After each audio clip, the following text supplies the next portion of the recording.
con el paso de los años cuando los vasos sanguíneos se hacen más rígidos. Le tenemos recomendaciones para que ahorre en sus compras de la comida, sobre todo si su familia es numerosa. La carne tiene un buen precio en estos días y para que la disfrute aún más, le tenemos recomendaciones para sellarla y que le quede rica. No se pierda el gusto de probar un delicioso postre, pero estos además son saludables. Les presentamos las opciones. Le tenemos información útil para toda la familia. Quédese con nosotros.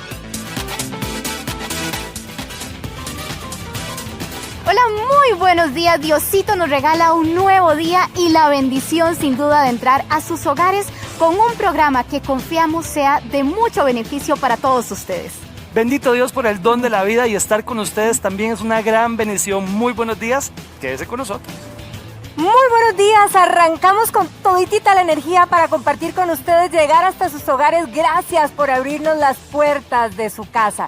Y bueno, hablemos de algo que es muy cotidiano. Así es, no hay nada más peligroso, Patricia, que un cilindro de gas defectuoso. Dios guarde, es una bomba del tiempo. Una bomba de tiempo, y recordemos que muchos de nosotros utilizamos gas en nuestra casa, así que por favor, hoy por hoy están saliendo muchísimos cilindros de gas defectuosos, así que si va a comprar uno, por favor, tome las precauciones del caso para que tenga seguridad total. A la hora de cocinar, los ticos estamos acostumbrados a depender de las cocinas eléctricas por encima de las de a gas. Muchas personas aseguran que esto se debe al miedo que existe con los tanques. Yo soy una de esas, me da miedo que me explote toda la casa. Yo no cocino con gas, pero sí tengo mi hija que cocina y yo siempre le he dicho que revise mucho todo por los peligros, por mis nietos y todo. Luego de inspeccionar más de 38,000 cilindros, la ARECEP dio a conocer una serie de inconsistencias que encontró en los tanques. Más de la mitad presentan problemas de cantidad, es decir, tenían menos gas. 14% de los cilindros venían con fugas, 6 de cada 10 sin número de serie y un 33% sin información de la envasadora. Es preocupante porque de ahí eso es como quitarle al consumidor. Y además deberían estar en buenos estados para que no suceda algo peligroso. Por eso es muy importante que usted conozca muy bien las características de un cilindro en buen estado. Primero, que no tenga abolladuras, que el cilindro venga en buen estado, que no venga con corrosión. Muchas empresas pintan de encima las partes con mucha corrosión, entonces puede correr el riesgo de que venga con un orificio. ¿Ya? Ya ha sucedido.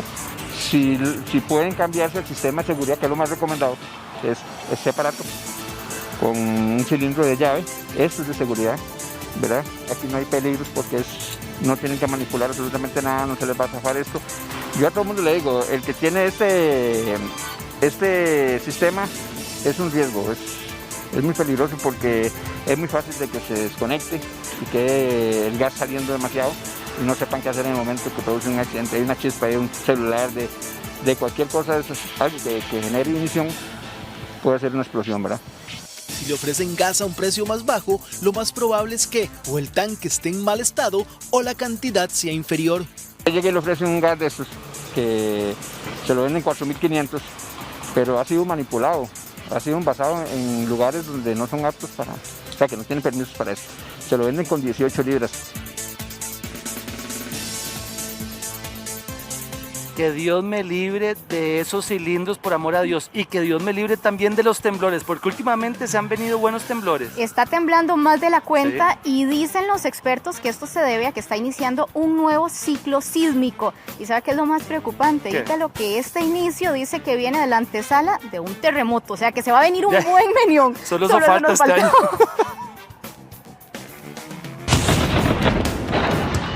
Según expertos, el terremoto de 7.6 grados en Nicoya en el 2012 fue el final de un ciclo sísmico que los científicos habían pronosticado. Desde entonces están a la espera de un gran sismo que desencadene el nuevo ciclo, el cual ocurre cada 40 años. El ciclo empezó en 1983, se trasladó al Valle Central, a la zona Caribe, y finalizó con el sismo del 2012 en Nicoya. Entonces, La propuesta nuestra es que el ciclo comienza nuevamente. Durante este mes de septiembre se registraron más de 30 sismos, cada uno de ellos distribuidos por todo el país, pero la mayoría enfocados en la zona sur, donde se espera sea el sismo que desencadene el nuevo ciclo. Es un sismo fuerte primero en la zona sur y después a los 5 o 7 años dispararse la sismicidad al interior del Valle Central y después en el Caribe de Costa Rica para cerrar nuevamente en Nicoya. Un sismo de 4.4 grados fue registrado en los últimos días en Siquirres, en una falla que originó el terremoto de Limón de 1991. Sin embargo, todo apunta a que el máximo movimiento debe presentarse primero entre Golfito y Osa. Entonces nosotros creemos que primero puede darse el sismo en la zona sur, digamos un sismo mayor de 7.2 a 7.4, y la intensidad ahí sea de alrededor de 8 a 9. Digamos que ya en muchas de las casas que no están bien, puede ser que algunas de esas sí colapsen. Según los sismólogos, es necesario que ocurra un sismo mayor a 7 grados en la zona sur, continuando el ciclo en el Valle Central, el Caribe y por último Nicoya. Pero ¿qué tanto se preparan los ticos para los terremotos? Mi lámpara, mi foco, porque vivo en el campo, me meto debajo de una mesa con las precauciones que han hecho, eso es lo que haría. El último sismo sentido en la zona sur fue de 5.8 grados, el cual fue registrado el 4 de septiembre del presente año, por lo que se espera uno mayor antes del 2023, de ahí que los sismólogos se mantengan en alerta para prevenir a la población. Sin duda somos un país que sufrimos de muchos sismos, hay que estar preparados para esta situación, pero vamos a hablar de algo que usted también debe de tener en cuenta.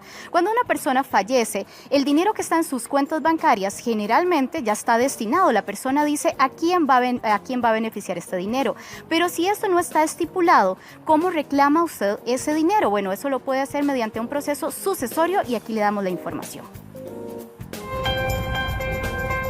En promedio, 75 de cada 100 personas en el país tiene alguna cuenta en una entidad financiera, ya sea para fines comerciales, pagos o únicamente de ahorro.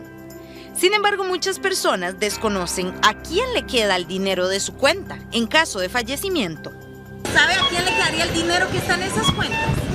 No tengo idea. No. Ahí está un hijo. ¿Su hijo es su beneficiario? Sí, correcto. Todavía no me he movido por ese asunto yo. No tengo certeza de... No he tomado alguna decisión, cuento con 65 años de edad, soy pensionado, pero todavía no...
Un cazador extranjero está matando nuestros animales a diestra y siniestra. Gracias a Dios, ya lo demandaron.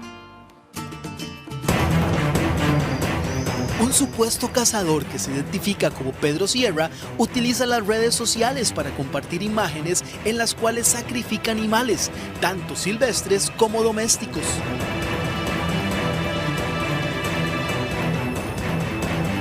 El sujeto dice ser español, por lo general aparece con una mujer rubia que lo acompaña a cazar. También porta un uniforme militar, así como armas de fuego. Dice que es un ambientalista, pero en realidad es un cazador deportivo. Y saca fotos bastante sangrientas con animales silvestres que los desviscera, los mata. Aparte tiene un problema con el tema de que los animales domésticos ingresen a la parte silvestre y mata gatos por gusto. Y bueno, y lo menciona como una gran cosa. En los últimos días, Sierra ha compartido fotografías cazando y la ubicación sería Costa Rica. Para nosotros es repudiable totalmente la conducta de esta persona y es non grata en el país definitivamente. Costa Rica es un país que se ha caracterizado por, primero, ser un país de paz, defender los recursos naturales y ahora la defensa de los derechos de los animales.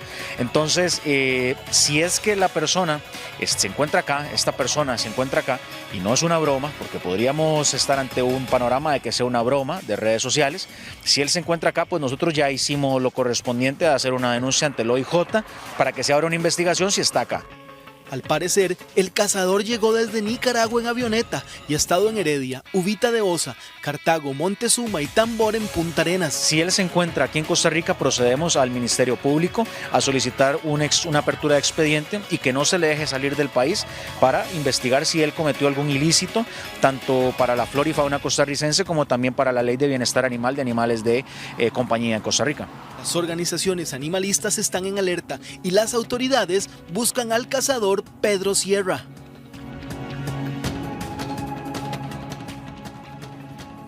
Este tipo de cosas no se deben permitir y sí tiene que caer el peso de la ley. Eso es un irrespeto y más a nuestra flora y fauna que tanto amamos y respetamos. Pero vamos a hablar de un proyecto de ley que pretende en la actualidad que se aumente el impuesto que se paga por su casa. Lo que se paga actualmente por cada millón de colones son 2.500 colones. Lo que pretende este proyecto es que pase a 7.500 colones.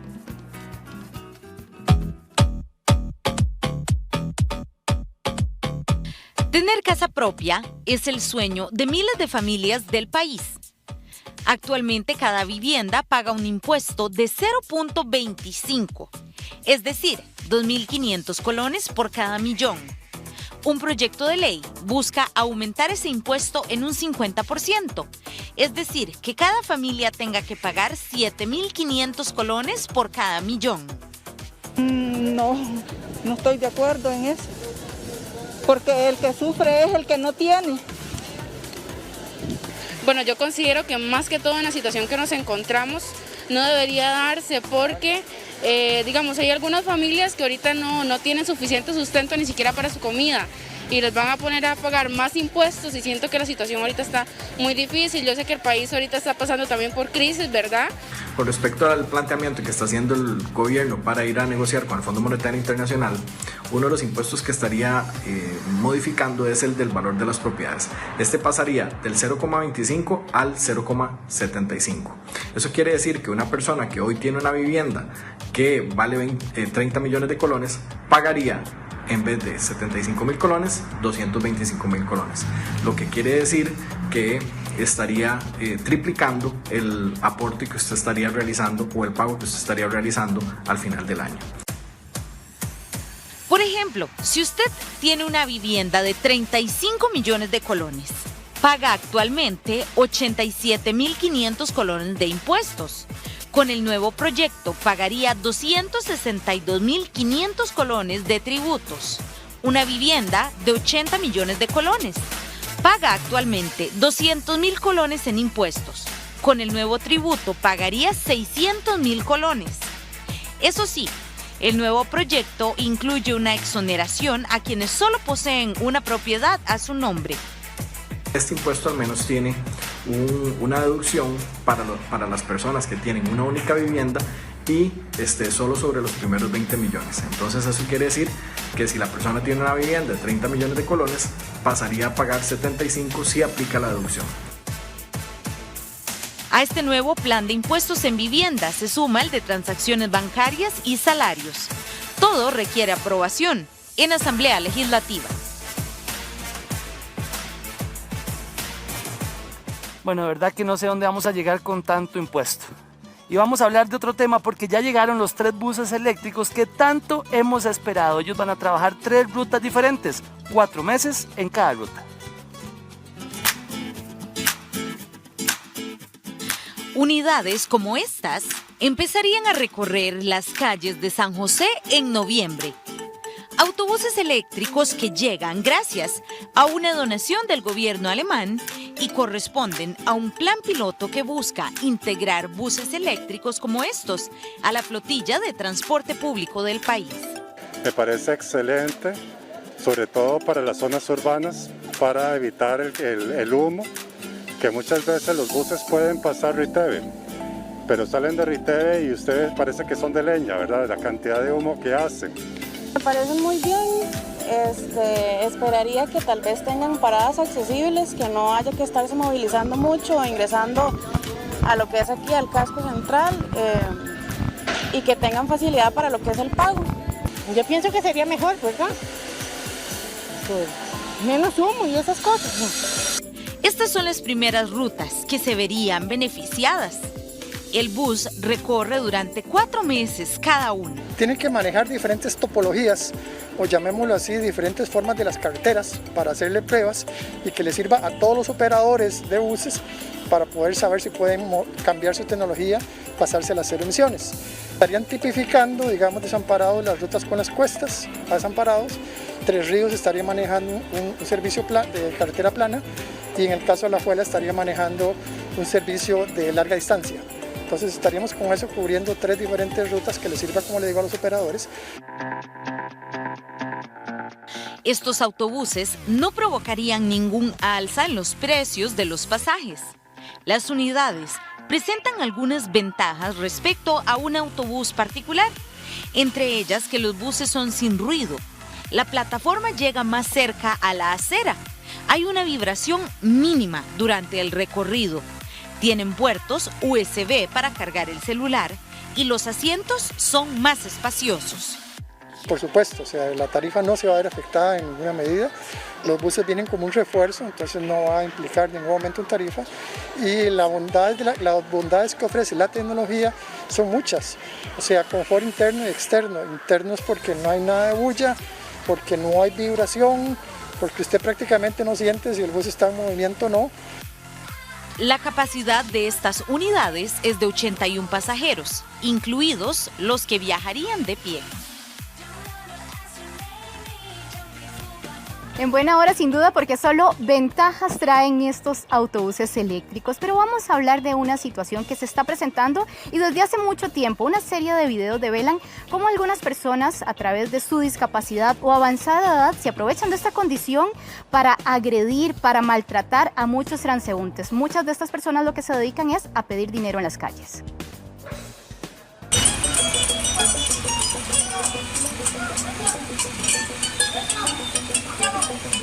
Este tipo de imágenes en las cuales adultos mayores o personas con discapacidad utilizan la violencia son cada vez más recurrentes. Pero toda, cuando la tenga toda.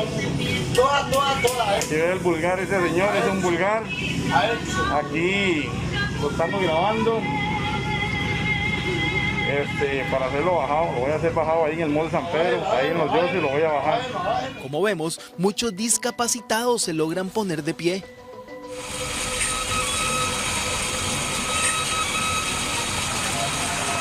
La mala crianza de este señor desborda los límites del comportamiento social.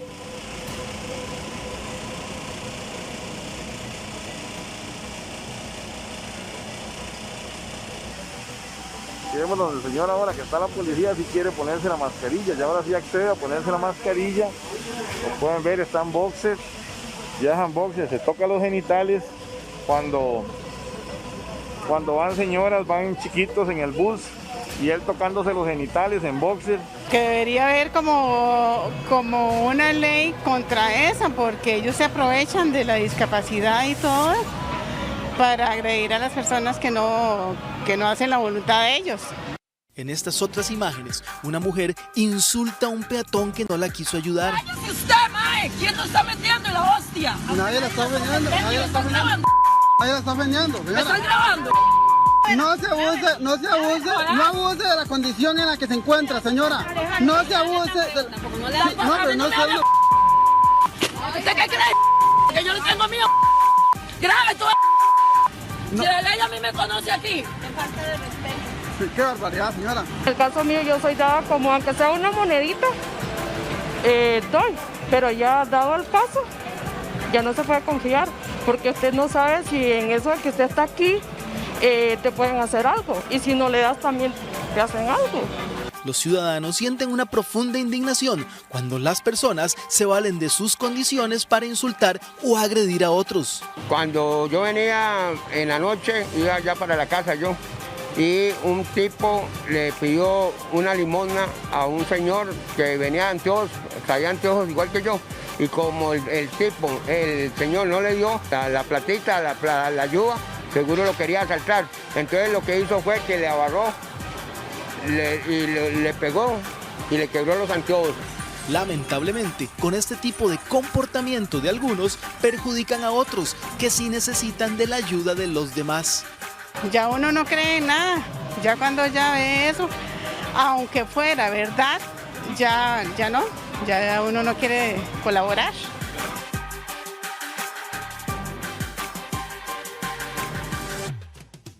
¿En algún momento usted ha respirado, siente que no tiene aire, trata de absorber ese aire y no le llega el suficiente, ¿verdad?, para respirar naturalmente?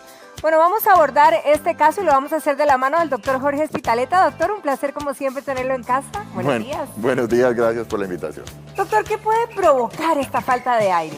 Bueno, esa es una pregunta bastante interesante porque normalmente pensamos todos que cuando nos falta el aire, el órgano comprometido normalmente es los pulmones y realmente no. Uno podría tener varios orígenes para tener dificultad respiratoria, que es como lo llamamos. Probablemente uno sería de origen central.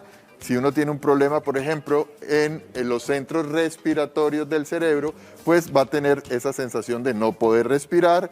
Hay otro que es básicamente que por aquí bajan los nervios que impulsan la movilización de los músculos respiratorios. Entonces, si uno tiene lesiones nerviosas, pues también va a poder tener problemas para respirar. Si uno tiene problemas en los músculos que ayudan a respirar, también tenemos problemas respiratorios. Si uno tiene obviamente problemas en los pulmones, y esto aquí dependerá de cuánto oxígeno logra entrar en unos saquitos que se llaman alvéolos, uno respira y el oxígeno pasa por aquí y llega al final de cuentas al torrente sanguíneo, cuánto oxígeno logra pasar de aquí a acá, va a tener sensación de dificultad respiratoria. Y por último, si este río, que son los vasos sanguíneos, no está corriendo con suficiente fuerza porque el corazón tiene problemas para impulsarlo, también puedo tener sensación de dificultad para respirar. Ahora, doctor, si tuviéramos que enumerar algunas enfermedades o padecimientos que puedan provocar estos, ¿cuáles serían? Ok, primero, si empezamos en el orden que lo dijimos, probablemente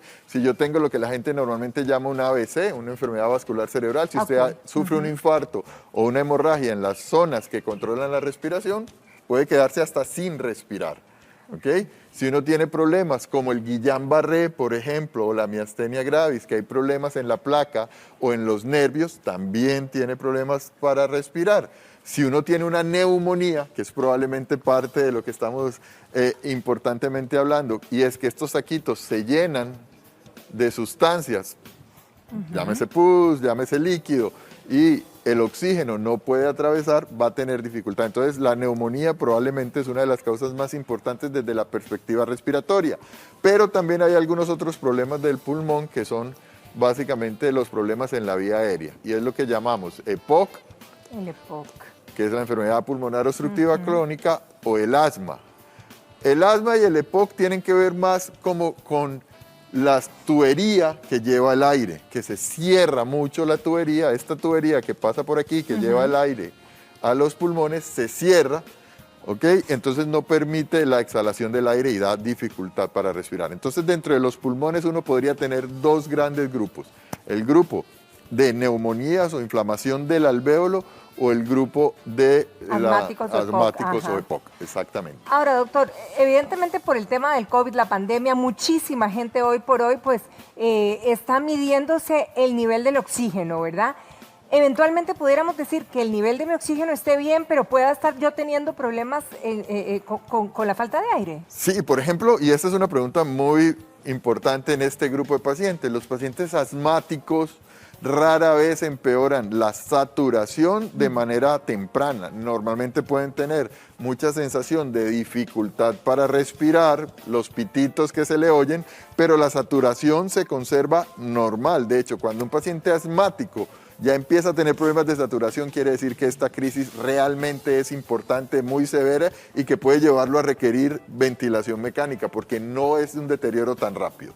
Ahora, ¿qué pasa por la noche? Porque hay gente que se queja, ¿verdad? Y que nos dice, bueno, es que cuando estoy más bien muy relajado, me asusto porque tengo falta de aire. De hecho, hay una patología importante que es del corazón, precisamente. Del corazón. Los pacientes con falla cardíaca, cuando se acuestan plano, cuando se acuestan en la noche, empiezan a decir que se tienen que levantar rápidamente correcto. Porque no pueden respirar. Esto se llama ortopnea, que es dificultad cuando uno está completamente plano, o disnea paroxística nocturna. Después de un rato de estar completamente plano, acostados los pacientes, la redistribución de todo el flujo sanguíneo de los pulmones empieza a acumularse un poco de agua y el paciente tiene que sentarse rápidamente, empezar a tomar aire porque empeora su dificultad respiratoria. Entonces hay algunas patologías que realmente sí empeoran la dificultad para respirar cuando yo estoy acostado.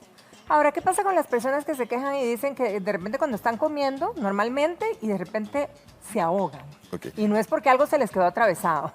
A veces pasa, depende del bolo alimenticio. Acuérdense que nosotros esta tubuladura que tenemos por aquí, si la vemos de lado, esta es la tráquea y justo aquí atrás, justo por detrás, y no tiene cartílagos como la tráquea que tiene huesitos, está el esófago. Entonces, habrá posibilidad de que si yo tengo algo muy importante que estoy tragando, una muy grande, puede presionar un poco y puede presentarse esa disnea. Pero realmente hay cosas que probablemente uno tiene que pensar más desde la perspectiva de un poco de ansiedad, de algunos temas más allá que simplemente sea una dificultad respiratoria real. Pero toda dificultad respiratoria, y esto valga la aclaración, debemos estudiarla y estar seguros que no es por un problema psicógeno, porque habrá algunos pacientes que puedan hacer dificultad respiratoria con ataques de ansiedad. Eso le iba a preguntar exactamente, si un ataque de ansiedad realmente nos puede cortar la respiración, o sea, empezar a tener falta de respiración y que no sea por algo físico, ¿verdad? Un ataque de ansiedad puede dar falta de esa sensación de dificultad respiratoria, esa sensación de que se ahogan, de que no pueden respirar, pero rara vez da manifestaciones. Ahora bien, los médicos no decimos esto es un ataque de ansiedad y lo descartado del resto, sino que tenemos que pensar en toda esta fisiopatología, en todas estas condiciones, antes de decir que simplemente es un ataque de ansiedad. Obviamente, si un paciente tiene ataque de ansiedad, pues probablemente la frecuencia respiratoria va a estar muy elevada, pero la saturación va a estar normal. Entonces uno puede ver que el paciente está con 99% de saturación a aire ambiente, con una frecuencia respiratoria elevada, 28, 30, que no es asmático, que no tiene ninguna otra condición que le aumente la frecuencia respiratoria. Entonces uno podría pensar que sí, definitivamente los pacientes con ataques de ansiedad, una de las sintomatologías que nos pudieran consultar es la dificultad para respirar. Ok. Doctor, tenemos la primera consulta y es Nana, que nos escribe y nos dice que tiene el síndrome de Guillain-Barré y ella está teniendo cuadros de dificultad para respirar. Si tienen relación con el síndrome o puede ser otra cosa. Un síndrome de Guillain-Barré definitivamente, de hecho normalmente la parálisis que se va presentando en el Guillain-Barré es de miembros inferiores, va subiendo miembros superiores, tórax y puede afectar los músculos respiratorios, bien sea el diafragma o todos los musculitos que tenemos entre las costillas. Entonces sí, de hecho uno a los pacientes con Guillain-Barré les mide algo que se llama capacidad vital. Y esa capacidad vital, que es precisamente un parámetro respiratorio, nos dice si el paciente es leve, moderado o severo. Si la capacidad vital viene disminuyendo progresivamente a números que nos hagan llamar la atención, probablemente estos pacientes y muchos de los Guillain-Barré terminan en las unidades de cuidados intensivos intubados con traqueostomía porque ya no tienen la suficiente conducción, el Guillain-Barré es una alteración en la unión neuromuscular o en la transmisión nerviosa, entonces estos pacientes pueden no respirar realmente y requerir una máquina que los ayude a respirar mientras pasa el proceso inflamatorio de la neurona. Bien, doctor, tenemos en esta mesa algunos aparatos que eventualmente nos pueden ayudar en la tarea diaria en casa. Por ejemplo, ¿esto qué es, Doc? Ok, esto es simplemente porque ahora estamos muy llamados a tomar la temperatura en los sitios de ingreso. Es un termómetro infrarrojo, sí. Que ahora hay una cantidad. Ahora sí, ahora definitivamente hay termómetros por todos lados. Por cierto, ahora que tenemos el termómetro aquí, valga la pregunta, porque de repente uno va a diferentes lugares y ya no solo le miden, digamos, en la frente, ahora le miden a uno en el cuello, el otro día me midieron en la mano. ¿La temperatura mide igual en cualquier parte del cuerpo? Realmente debería medir, uno tiene una temperatura corporal y más o menos es exactamente la misma. La cosa es que hay sitios que son probablemente más sensibles de medirla y los termómetros están hechos probablemente para tener sitios específicos, pero uno tiene una temperatura corporal, así que si yo tengo 36.5, digamos que todo mi cuerpo tiene 36.5. Habrá algunas pequeñas variaciones, pero se vale. Ok. Hay que ver el alcanfor y el eucalipto que estuvimos hablando el otro día, y hay diferentes matas que vemos aquí o plantas que nos pueden ayudar a estos famosos bahos, como le llamamos. ¿Qué tan recomendables son, doctor, cuando estamos con esos ahogos? ¿Vale la pena hacerlos? Realmente esto es complejo hablarlo. Yo recomendaría general que si uno quiere ponerlo como ambiental o algo, podría funcionar, pero no ponerse muy cerca, porque si por ejemplo yo estoy teniendo una reacción de hipersensibilidad, si estoy teniendo un ataque de asma, si estoy teniendo algo que me está cerrando los bronquios, esto podría, todo lo contrario, tener un efecto deleterio en mí. Entonces no necesariamente el tener estas sustancias olorosas pues pueden ayudar. En algún grupo de pacientes se ha estudiado, podría funcionar, pero realmente no intentemos hacer cosas caseras, sobre todo en este momento cuando tenemos muchas causas de dificultad respiratoria que podrían ser mortales, que podrían ser muy graves y poder retrasar la consulta o la valoración médica por estar intentando hacer algunas cosas naturales. Algunas cosas podrían mejorar, por ejemplo, la congestión nasal, pero si no es por congestión nasal, si no es porque tengo una sinusitis o tengo alguna irritación importante de la vía aérea superior, podría llegar a empeorar si tengo un problema real pulmonar. ¿Hasta qué punto un paciente de POC, un paciente asmático, debería de tener oxígeno en casa o algo para nebulizarse? ¿Es cuando verdaderamente el especialista recomienda o lo podemos tener como hay una medida de emergencia? Realmente debería ser cuando el especialista lo recomienda, pero los nebulizadores que se conectan a la pared, que son con aire, podrían utilizarlo. En algunas situaciones de emergencias podrían funcionarle, sobre todo si el paciente empieza a sentirse muy mal. En este momento los inhaladores para los asmáticos y para los pacientes con enfermedad pulmonar obstructiva crónica tienen una dosis que es mucho mejor que la dosis nebulizada. El tamaño de la partícula penetra mucho más profundo y si utilizamos un espaciador, que es algo que se le coloca antes del dispositivo médico, va a llegar esta partícula mucho más a donde tenemos que llegar. Pero habrá pacientes que no tienen la fuerza respiratoria suficiente para hacerlos y entonces en ese grupo sí se pueden nebulizar. Ahora bien, el oxígeno domiciliar es una indicación médica, hay indicaciones claras y específicas de los pacientes que lo requieran, entonces sigamos esta indicación.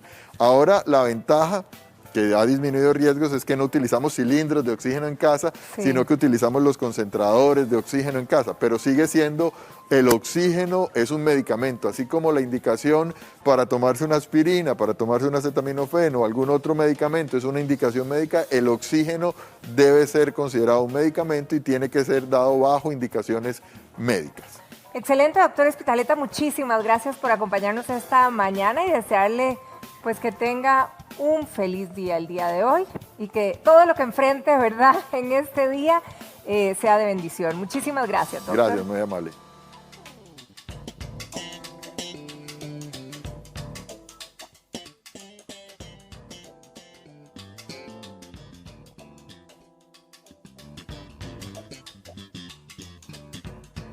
Veíamos en pantalla cebollita y ajos contra los trombos. Eso es lo que queremos ver, hasta qué punto la cebolla y el ajo sirve para desinflamar. Hoy tenemos a un especialista que nos va a ayudar en esta materia. Precisamente es el doctor Víctor Lizano Muñoz y él nos va a ayudar a guiarnos en cuánto debemos de consumir este tipo de productos que nos da la naturaleza, porque se consideran alimentos estrella, esto por sus propiedades para mantener un buen estado de los vasos sanguíneos y prevenir la aparición de coágulos en la sangre.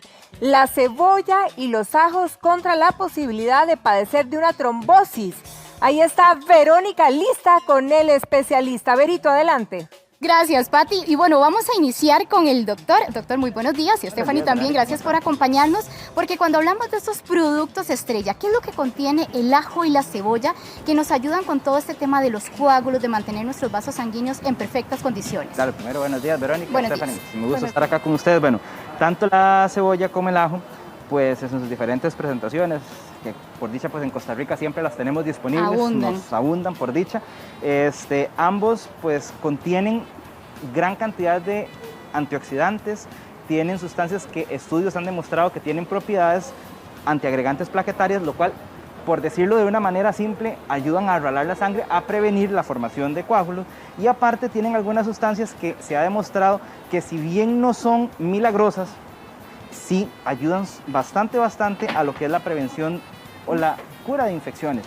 No tanto a la prevención como se ha querido decir, pero sí cuando tenemos una infección, algunos extractos de estas sustancias que vienen en estos productos, pues nos ayudan bastante a lo que es eliminarlos y prevenirlos. Doctor, se habla mucho y casi que popularmente decimos que comernos un ajo en la mañana, eso sí, masticadito, ¿verdad? No es nada más tragarlo, masticarlo, saborearlo, ojalá en ayunas, tiene un montón de beneficios, ¿esto es cierto? Ok, sí tiene muchos beneficios, como hablábamos hace un rato, lo conversábamos todo, sí, ok, perfecto, muy bien, sabemos que por ejemplo, en lo que son aproximadamente un diente grande, un diente o dos dientes pequeñitos de ajo, podemos obtener una cantidad bastante importante, sobre todo de sustancias como calcio, vitamina B6.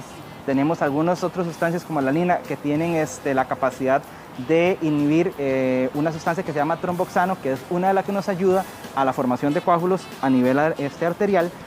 Sabemos que sí, no va a ser un efecto milagroso porque, como te decía, no me sirve de nada consumir el ajo si me voy a ir a comer un combo de comidas rápidas a mediodía. Tenemos que balancear, aquí viene lo importante. Ellos ayudan montones, pero también nosotros tenemos que ayudarles. O sea, no son productos milagrosos, son muy buenos, son de primera utilidad, pero también tenemos que darles una manita. Tenemos que ser consecuentes en nuestro estilo de vida para ayudarles. Correcto. Es más, se dice que tiene muchos poderes, digamos, a nivel de cómo funcionan como antibióticos incluso. ¿Esto es cierto, Tienen doctor? propiedades capaces, sustancias con propiedades capaces de matar las bacterias cuando ya, por ejemplo, nos cortamos y se nos infectó. Se ha demostrado que segregan sustancias, contienen sustancias que son capaces de eliminar estas infecciones. Ahora, se ha querido dar a entender que pueden prevenir infecciones, sobre todo a nivel respiratorio. No es tanto la prevención, sino es ayudar a mejorar los síntomas que ya hay y ayudar a eliminar las bacterias que ya crecieron en el lugar específico. O sea, ya para tratarlos en el momento. Ahora, el consumo, porque son muy buenos, pero muchos decimos, ay, el saborcito del ajo y la cebolla no me gustan tanto, y se sabe que es mejor crudo, ¿verdad? Como lo decía el doctor, ahí Entre más crudo, mejor. ¿Cómo conservamos las propiedades y los consumimos de una manera que nos sepa rico? Stephanie, ayúdenos en ese tema. Claro, bueno, una de las maneras que podemos camuflar el ajo, y si la persona no quiere saber que está ingiriendo ajo, podemos aderezar lo que son los aceites de oliva. Podemos poner dientitos de ajo, dejándolo macerar ahí, y ya de ahí ya él aporta como todas esas propiedades dentro del aceite. No las estaría perdiendo entonces. No. Él empieza como a diluirse. ¿Y ese aceite para qué lo uso, Stephanie? Bueno, este aceite se puede utilizar para aderezar ensaladas, para pastas, en realidad para todo lo que a nosotros nos guste, inclusive hasta con un pancito. Rico, pancito de ajo, le pasamos inclusive, si no queremos la mantequilla directa con los trocitos de ajo, agarramos un ajo y se lo pasamos, se lo frotamos. Ajá. Un poquito de aceite. El mismo ajito en el pan. En pan. Lo ponemos a tostar y ahí ya estaría aderezado. ¿Eso es mantequilla de ajo? Eso es mantequilla de ajo casera, trae perejil y trocitos de ajo picado. ¿Y eso está, el ajo está crudo ahí? El ajo está crudo, sí. O sea que ahí también estamos aprovechando. Estamos aprovechando. Ajo, perejil, ¿y cómo le das esa textura? Bueno, esa textura se realiza a través de un proceso de batido. ¿Es el mismo ajo? ¿No tiene nada más, Stephanie? Sí, sí tiene un componente que se hace a base de crema dulce. Ah, ok, para darle esa textura como de mantequilla. ¿Qué otra receta tenemos que me diga, eso sabe muy rico y a la gente le va a encantar? Ok, tenemos acá lo que es una ensalada. Totalmente aquí de una vez aprovechamos lo que es la cebolla. La cebolla morada, exactamente, es más dulcita que la blanca, entonces se combina muy bien con ensaladas. Utilizamos acá una vinagreta, que acá tenemos aceite, vinagre, limón, tenemos trocitos igual de ajo, culantro, chile dulce y entonces se lo podemos rociar a la ensalada perfectamente. Ahí van todas las propiedades del ajo y no se va a sentir. Estas que tenemos por acá, estas cebollitas. Bueno, estas son cebollitas rellenas de carne molida y queso. Estas se hacen al horno. La carne molida va aderezada, lleva cebolla, lleva ajo también.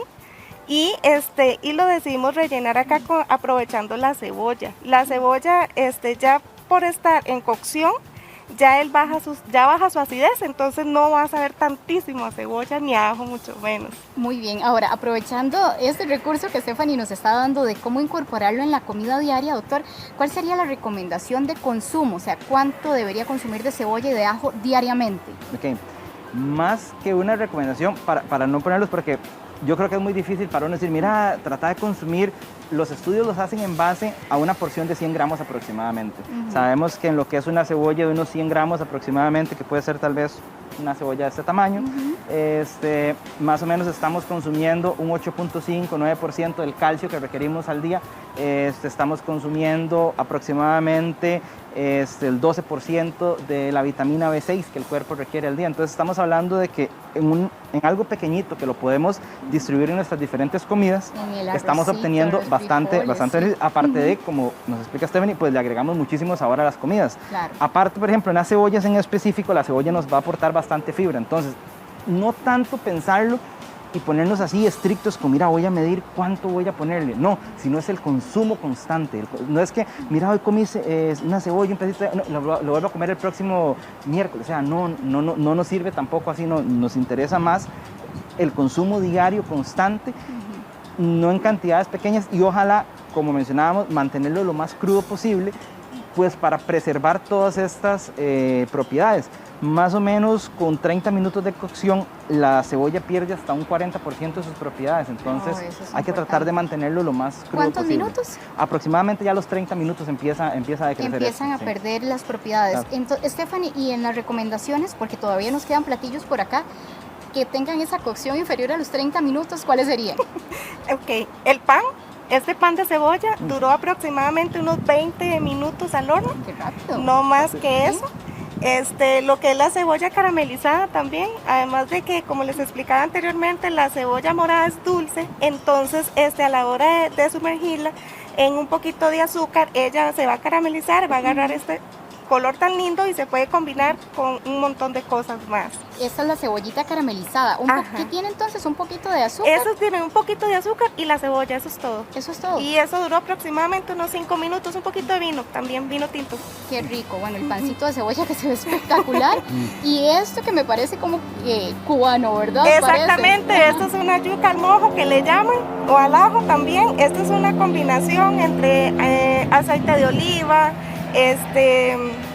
chile dulce, ajo, un poquito sofreír y de una vez aderezamos la yuca anteriormente ya hervida. Para que no se cocine mucho el ajito. Y terminaríamos, Stephanie, ¿qué es esta última preparación? Pues acá tenemos unas tortas de huevos con camarones.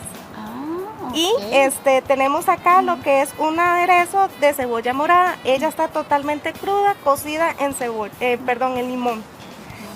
Tiene culantro, tiene un poquito sal y pimienta, limón, y lo dejamos reposar un poquito y lo acompañamos con estas tortas de huevo que ya ven incorporado adicionales, después unos camarones ahí. Perfecto. Doctor Víctor Lizano, muchísimas gracias. Stephanie Menéndez también por acompañarnos y traernos estas propuestas ricas para aprovecharlos en casa, los beneficios del ajo y la cebolla. Así es. Vea qué belleza, le tengo una manera distinta donde usted puede guardar las galletas, el pan, sus alimentos, que se vea bonito y sea funcional. Maciel Vázquez nos acompaña, bienvenida Maciel. Hola, muchas gracias. Ahora, ¿cuáles son las ventajas de tener estos saquitos tan hermosos? Bueno, una de las ventajas tan grandes es a poder ayudar hoy día a lo que es la economía, principalmente. Para uno es una función muy grande, porque también nos ahorramos lo que son las bolsas plásticas. Tenemos la costumbre de ir a un supermercado y acumulamos ese montón de bolsas y después simple y sencillamente las botamos. Y terminan en los ríos, Maciel. También. Ahora, vamos a ver qué tipo de saquitos son para qué tipo de alimentos, cuénteme. Ok, tenemos lo que es manta, yute. Estos son muy funcionales para lo que son como granos, el arroz, los frijoles, lentejas. Uno puede guardar las lentejas, los granos, meterlas aquí, cerrarlas de un solo. Exacto. Y esto aguanta un montón de presión, ¿ah? Sí, esa es la ventaja. Y también, digamos, puedes utilizarse en la manera que te sobra un poquito de arroz. No te entró en el tarrito que ibas a echarlo. Así Entonces, echa los poquitos que te van sobrando ahí.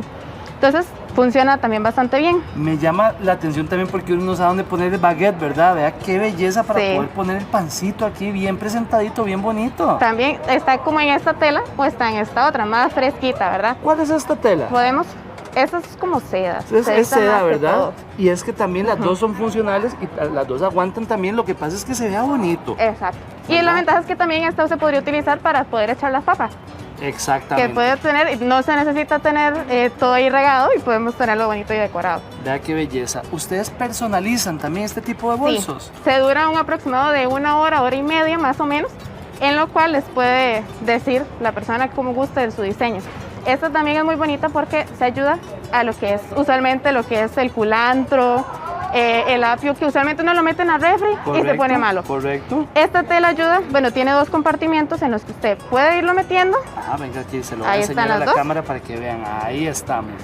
Están los 2 compartimentos, se llega, se dobla y automáticamente se mete a la refri. Qué y buena tiene opción más para durabilidad. La lechuga, que siempre pasa feilla esa lechuga, ¿verdad? Sí, que se pone rápido, sin malitas más Ahora, rápido. perdón, pero este juego de yute se ve lindísimo. Cuénteme un poquito qué podemos poner aquí. Ahí podemos poner lo que son como verduras, los limoncitos. Dar vuelta para que vean que es totalmente reversible, ¿verdad? También. Maciel? Y igual la calidad ayuda mucho, porque así aguanta más, no tenemos que andar las verduras regadas por toda la casa. Así es. Que tenemos un tazón y se ven todas ahí, pero podemos tenerlos también de una bonita manera, decorado, y puede tenerlo para cualquier lado. Y son 3 saquitos y dependiendo de lo que guste, pueden ingresarlo. Tenemos unos limoncitos, los ponemos bien bonitos ahí para que se vea jocotes, mamones, frutas, lo que sea, lo podemos guardar ahí. ¿eh? Exacto. Ahora, no solo en alimentos, también tenemos para ropa. Exacto. En este caso tenemos esta telita. Qué bonita. De la seda como tal, que ayuda, por ejemplo, queremos meter nuestra ropa interior, que es muy delicada, o queremos hacer un regalo como tal, entonces lo que podemos hacer es meterlo ahí y podemos guardarlo totalmente y no le va a pasar absolutamente nada. Qué buena opción tenemos en esto es como delicadito, ¿verdad? Muy lindo en colores, en texturas. Sí. Ahora, y tenemos también personalizado en yute, vea qué bonito, también tenemos esta opción como de frutitas, piña, también flores. Podríamos utilizar ya fuera también como en estas versiones. De lo que cambiamos es los gustos de la persona. Bueno, y Tico, que se respeta, siempre tiene una bolsa para las bolsas, ¿verdad? Exacto. ¿Verdad que sí, en forma de pato? Lo que hicimos es hacer de una forma más original. Ajá. Entonces las bolsitas se ingresan por acá y se pueden mantener. Debido a las patitas como tal, ayuda a que las bolsas no se salgan, sea más fácil de poderlas tener y una bonita manera de decorar. Aquí te digo por dónde, es por aquí, no Sí. poner las bolsitas. Ahora, me parece muy bien, en el momento donde ya empieza a ponerse feo o se manchó la bolsita, ¿cómo las limpio? Ok, lo que son como de aquí para acá, Ajá. se pueden lavar de una manera normal, con jaboncito, normal. Ya lo que es el yute como tal, se lava con bicarbonato y con agua. Con bicarbonato y agua. Ajá, ya eso es más como a mano debido a la tela como tal, pero es una manera muy sencilla de poderla lavar y se puede poner a secar normal.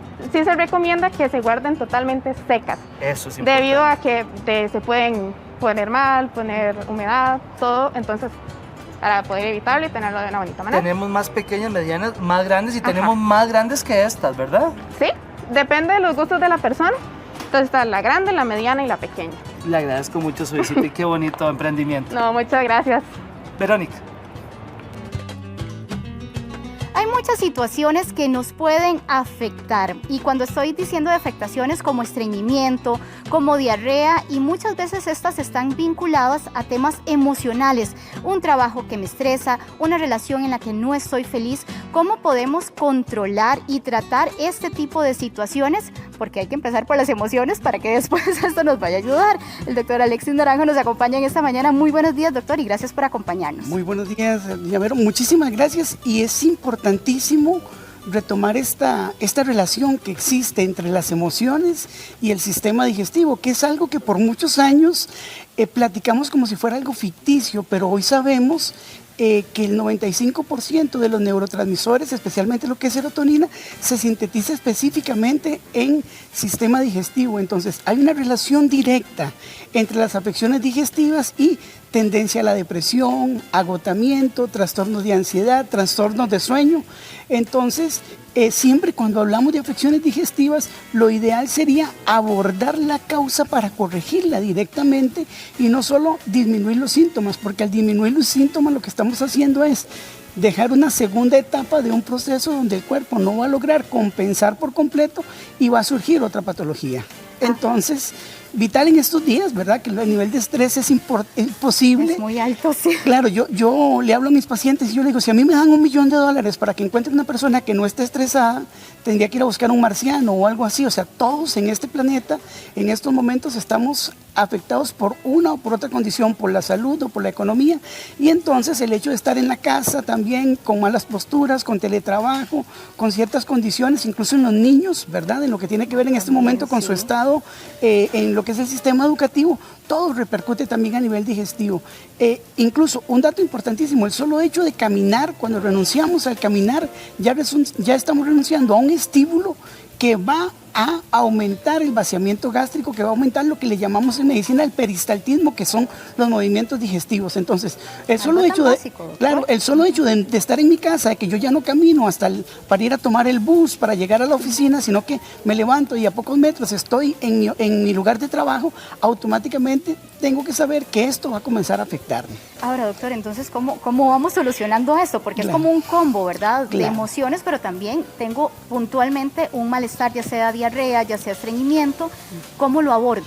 Claro, lo ideal sería retomar el tema de los probióticos, que es siempre cuando hablamos del microbioma, lo que anteriormente le llamábamos la flora bacteriana, tenemos que saber que hay cierto tipo de bacterias que se pueden conseguir en algunos productos. Este es un producto muy interesante, es europeo, se llama Probio 3.1, que tiene 3 bacterias que cuando se siembran en intestino delgado y grueso mejoran el peristaltismo. Entonces es la forma más puntual de proteger a las personas que padecen de síndrome de colon irritable, pero que también tarde o temprano presentan las afecciones de estreñimiento.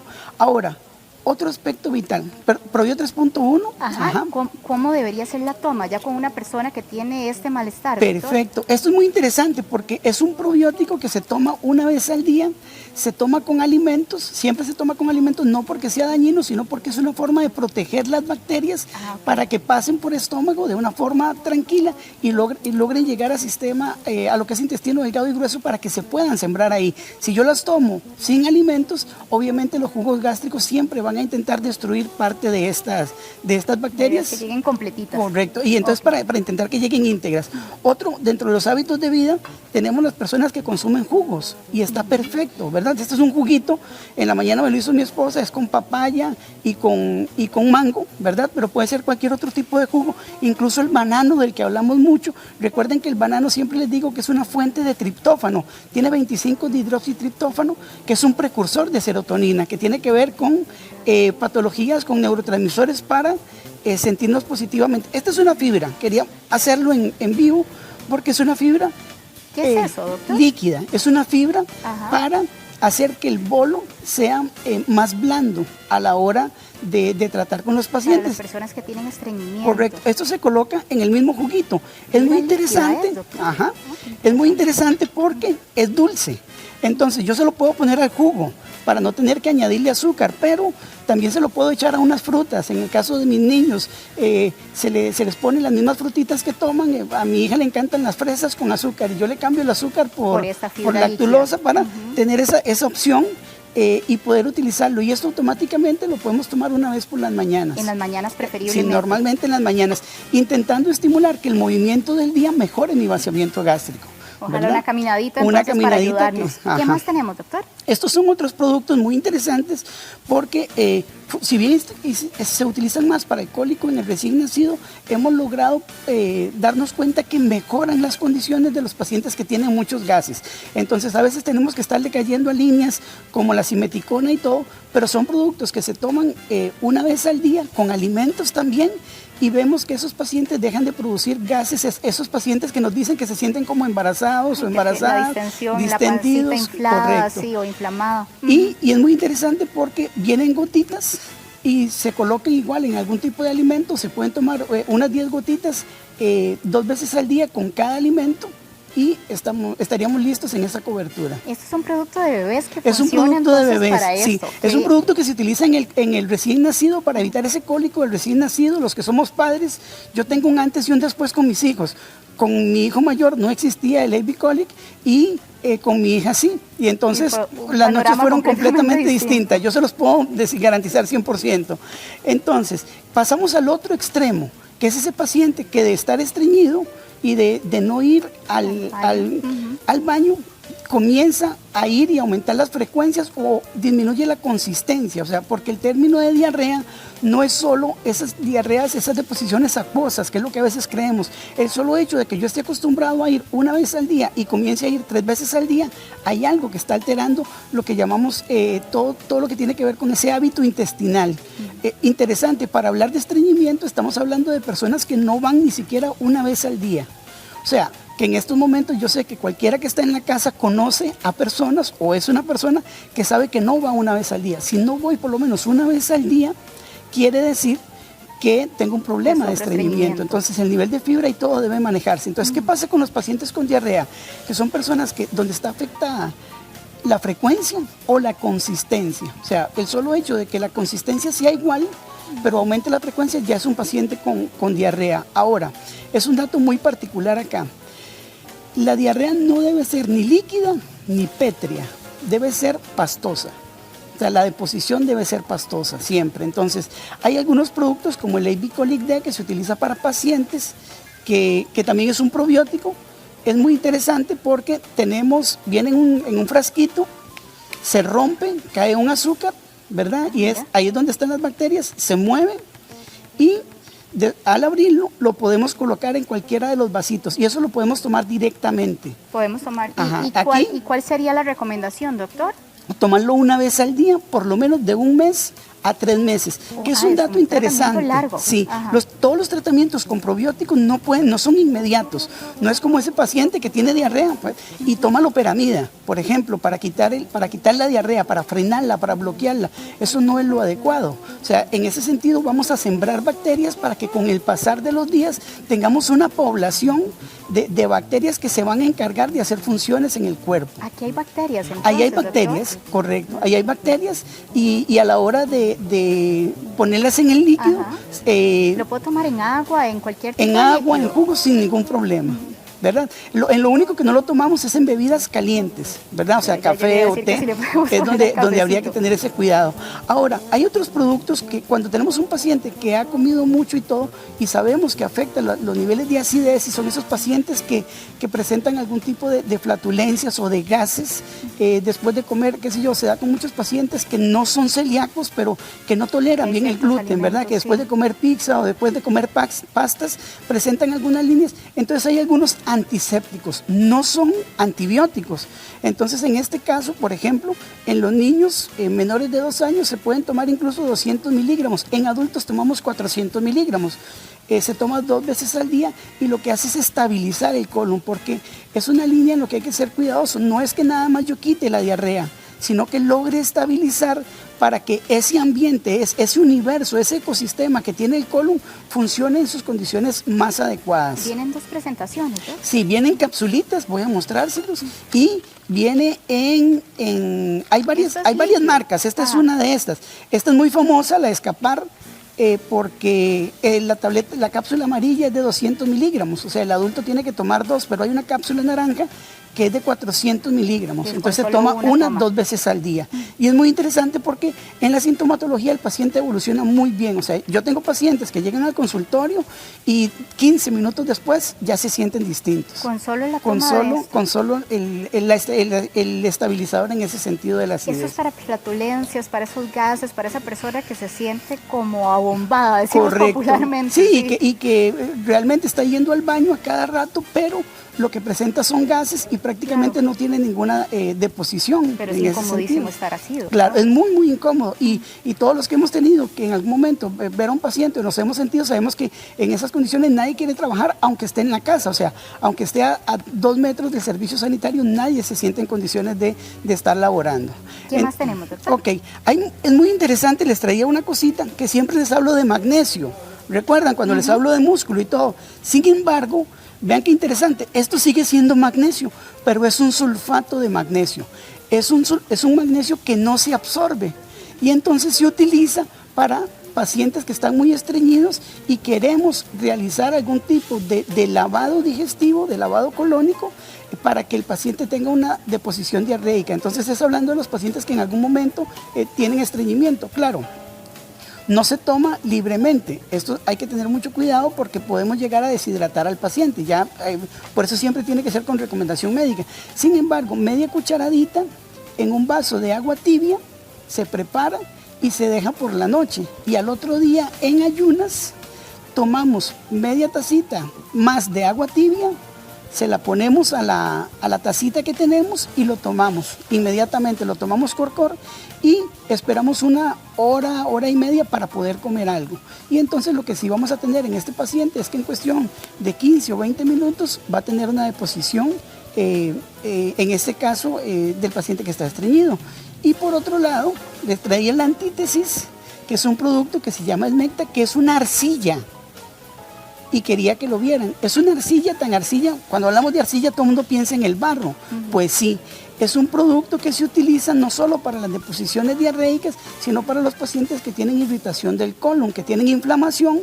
Y entonces es una forma de intentar, yo siempre les digo a los pacientes que imaginen como cuando alguien está afectado de una inflamación y tomábamos, los antepasados nuestros tomaban barro o fango y lo colocaban en las zonas afectadas y eso ayudaba a desinflamar. Es lo mismo. Es exactamente lo mismo. Doctor Naranjo, como siempre es un placer tenerlo acá en nuestra casa con estas valiosas recomendaciones y trabajarnos de una manera integral. Que no se nos olvide que hay que trabajar todo esto también. Correcto, a nivel emocional es muy, muy importante. Gracias, doctor. Son las 9:02 de la mañana, vamos a hacer contacto con nuestros compañeros de Noticias Repretel y las noticias de cada hora, pero al regresar, compras inteligentes, ¿cómo aprovechamos ese dinerito que tanto nos cuesta para que lo que usted compre sea preciso para la cantidad de miembros de su familia, más si es una familia numerosa? Vamos a tener todas estas recomendaciones al regresar. Y además hablamos del corazoncito, sí. ¿Cuáles son los cuidados que debe tener este órgano tan preciso? ¿Cuáles son las pruebas que debo de tener para saber que está trabajando al 100%? Giros.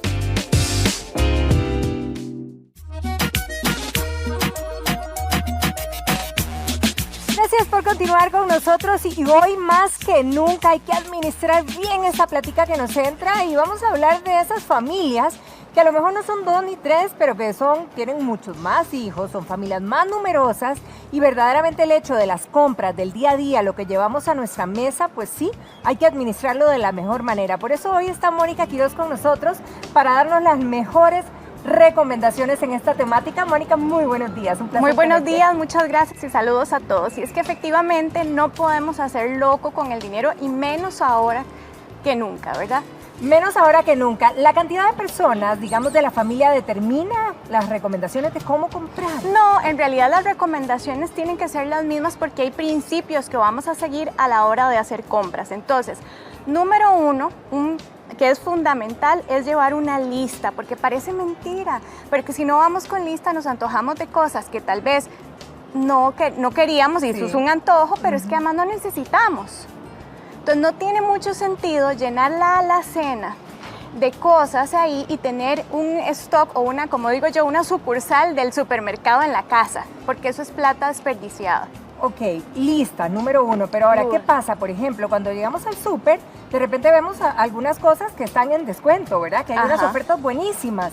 Y uno dice, esas no estaban en mi lista, pero están súper baratas. ¿Compro por oferta o compro por necesidad de lo que verdaderamente consumimos? Compra por necesidad de lo que realmente consumimos, porque es que no tiene sentido llenar de ofertas, porque ahí es una salida de dinero que no tiene sentido llenarla, aunque esté en oferta, porque si es algo que yo no uso, yo siempre gozo, voy rapidito porque tengo una amiga que compra todo lo que está en oferta, pues compra ollas, compra cosas para chiquitos, bueno, no tiene chiquitos, entonces no hay que comprar en oferta. Ahora, si lo que está en la lista está en oferta, pues mejor que mejor, ¿verdad? Supuesto. Ahora, ¿qué pasa, por ejemplo, con la cantidad de compras? Porque esto, uno naturalmente dice, bueno, si somos menos, voy a comprar para más tiempo, voy menos, no sé, ¿cuál es la ecuación perfecta? Es decir, ¿cada cuánto debo comprar? ¿Qué es lo recomendable, verdad? Y si hay algún tipo de alimentos o de insumos para la casa que sí puedo comprar en grandes cantidades.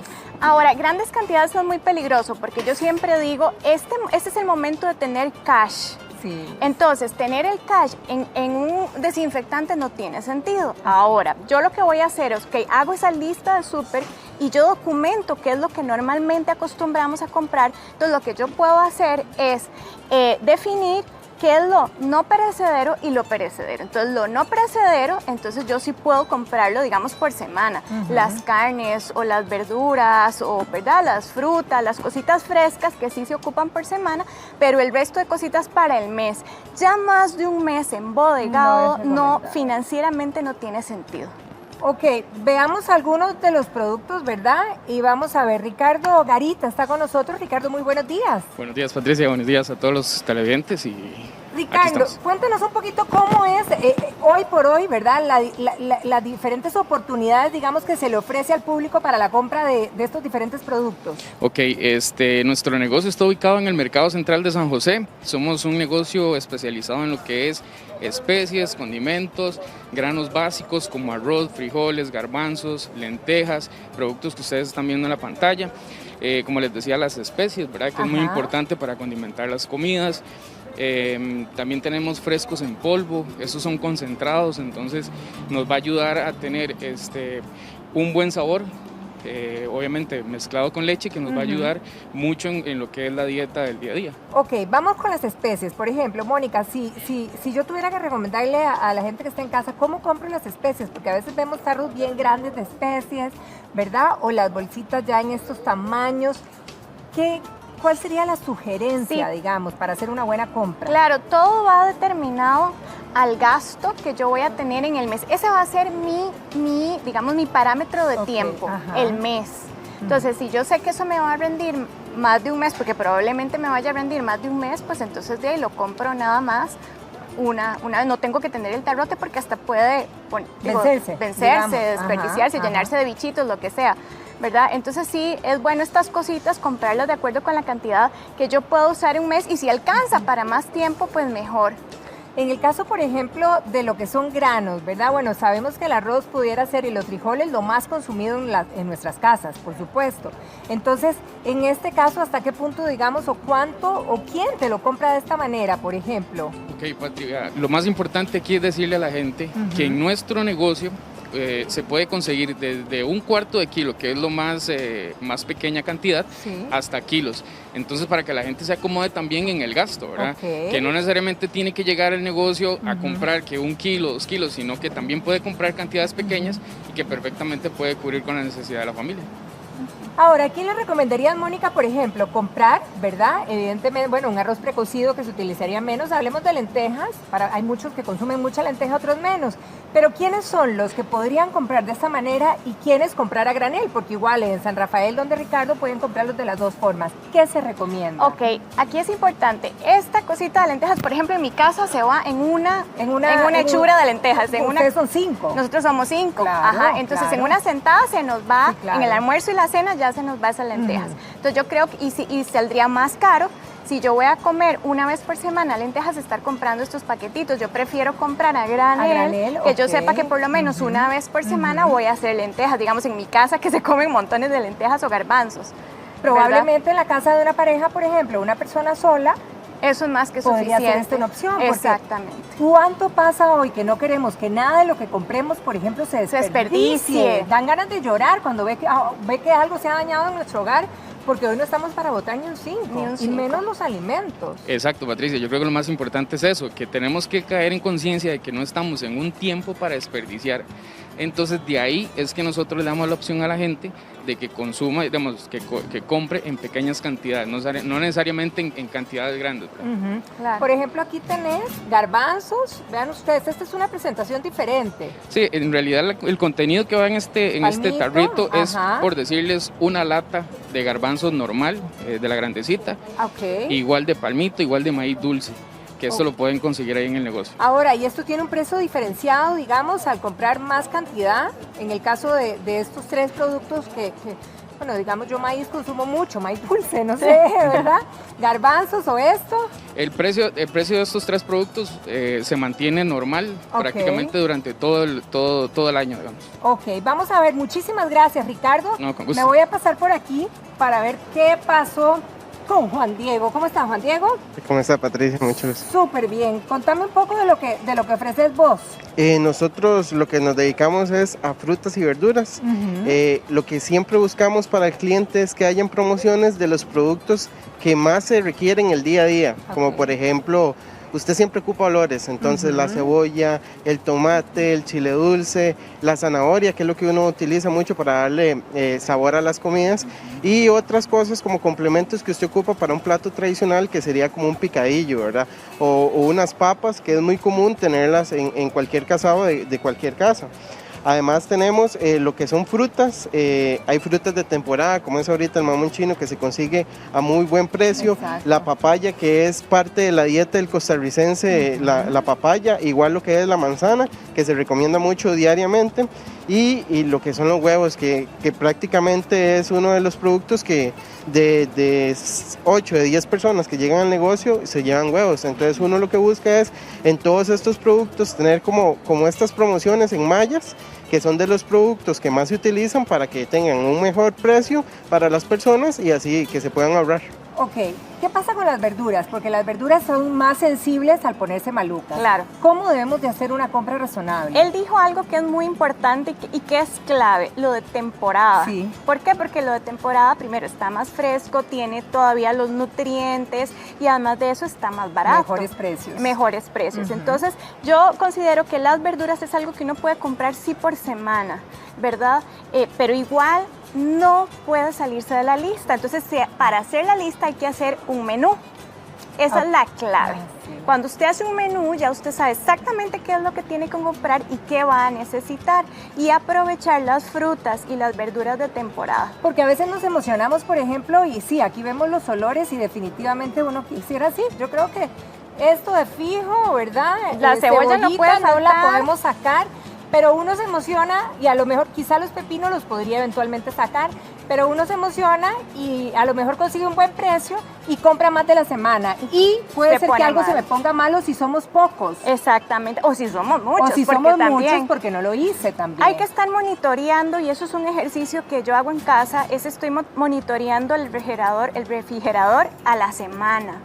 Entonces yo ya veo algo que se me está, de una vez lo saco para hacerlo ya sea en batido o en una sopa o en una mezcla, pero es que es dinero desperdiciado, pensando solo en dinero. Pero además son nutrientes desperdiciados, ¿verdad? Entonces sí es importantísimo estar monitoreando. Lista de súper, menú, monitoreando. Yo sé que a veces eso suena muy técnico. Pero es que este es el momento de ordenarnos para tener platita siempre. No podemos desperdiciar ni un 5. No podemos hacerlo y me encanta con la reflexión y con el listado que terminaste, porque precisamente ese era el mensaje, Mónica, que queríamos dar el día de hoy. Y ojalá todos lo pongan en práctica en casa porque van a ver la diferencia, el ahorro y cómo además disfrutar de todo lo que compran. Muchachos, muchísimas gracias. Muchísimas gracias, Juan Carlos. Gracias a ustedes por invitarme. Huevos que no falten también, porque qué delicia, y son salvatandas en todo. No, y a veces uno no puede comprar canita porque no tiene la plata, pero sí un huevito y ya está con la proteína. Ya está con la proteína lista. Mónica, muchísimas gracias por haber venido a compartir Gracias aquí. A todos ustedes, más bien. Feliz día para vos y continuamos, Vero. Ítalo, más bien. Y la limpieza del sanitario es una de las labores que requieren más atención. Por eso, Pato tiene un equipo completo para limpiar, eliminar gérmenes y deja un aroma continuo en el sanitario, y el primer integrante de este equipo es Pato Gel Acción Visible, un limpiador que se coloca al borde de la taza, limpiando y eliminando el 99.9% de los gérmenes y bacterias. El segundo es Pato Discos Activos TM, un gel que brinda limpieza y fragancia constantemente en cada descarga. Su innovador diseño permite aplicarlo sin tocar el sanitario. Prueba el equipo completo de Pato, porque ningún trabajo es demasiado duro para Pato.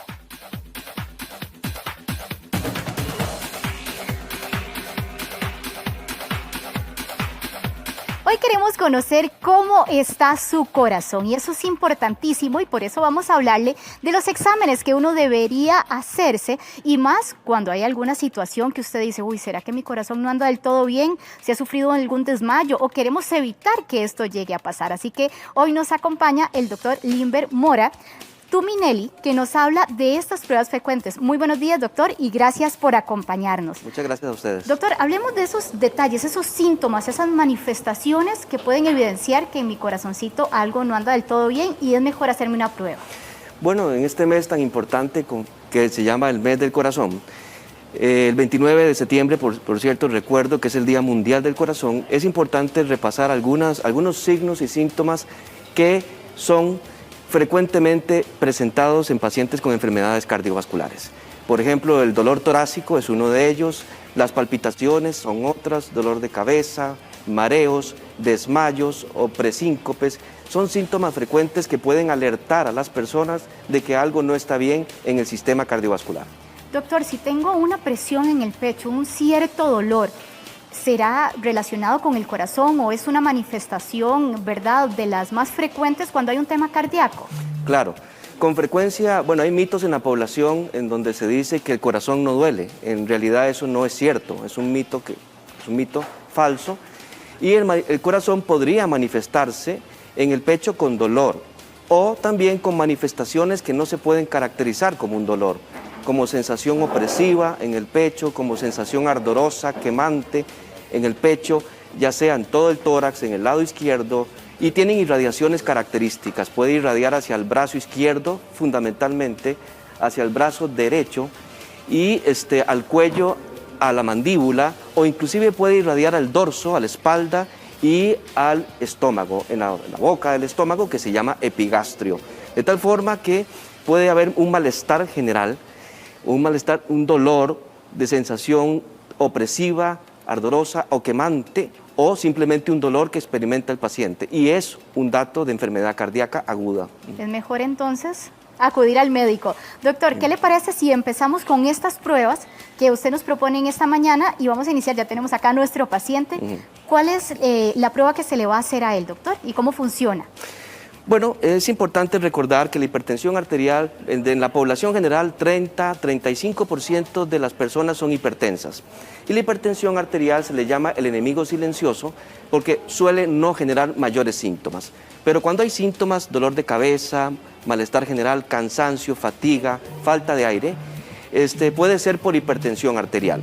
Para eso, entonces, debemos registrarnos y tomarnos la presión arterial con alguna regularidad, sobre todo si hay factores de riesgo como la edad, tabaquismo, obesidad, sedentarismo, herencia, etc.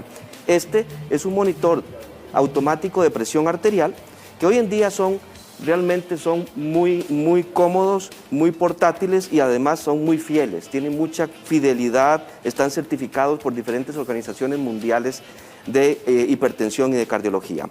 Vamos a mostrar rápidamente cómo se debe tomar la presión arterial en forma correcta, porque es frecuente que no se tome en forma correcta y que arroje datos que son inadecuados y pueden confundir al paciente y al médico. Doctor, ¿este sería un examen que puedo hacer yo en casa? Claro que sí. Estos monitores se pueden comprar en diferentes lugares, no son costosos y son muy útiles porque nos arrojan información valiosa siempre y cuando se haga en la forma correcta. Muéstrenos el funcionamiento. Número uno, existen al menos 3 tamaños de brazaletes, ¿verdad? El brazalete que es promedio, que es para un brazo promedio. Hay brazaletes bariátricos que son para pacientes obesos o que tienen brazos con un diámetro muy grande. Y también hay brazaletes pediátricos. Número uno, donde dice aquí arteria, todos tienen un marcador que dice arteria, debe colocarse en el borde interno del brazo a esta altura, donde va el borde interno del músculo bíceps, acá, porque aquí va la arteria braquial usualmente en la mayor parte de las personas. Se coloca de tal forma que quede al menos 2 centímetros del pliegue del codo, 2 centímetros del pliegue del codo, y aquí donde dice arteria, que vaya en el borde interno del brazo. Después uno no aprieta o no ajusta exageradamente el brazalete, ni tampoco lo deja muy redundante. ¿Cuál es la presión que debe existir? Que entre un dedo fácilmente entre el brazalete y el brazo del paciente. En primer lugar, la presión arterial se toma en un paciente emocionalmente estable, con al menos 15, 20 o más tiempo de estar en reposo absoluto, que no esté angustiado, tenso, preocupado. Se puede tomar sentado, se puede tomar acostado y siempre el brazo a la altura aproximada del corazón.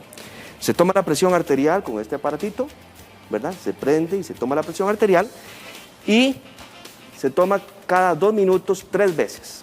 La primera toma no se toma en cuenta, esa cifra no se registra ni se anota. A los 2 minutos toma una segunda toma y tampoco se toma en cuenta.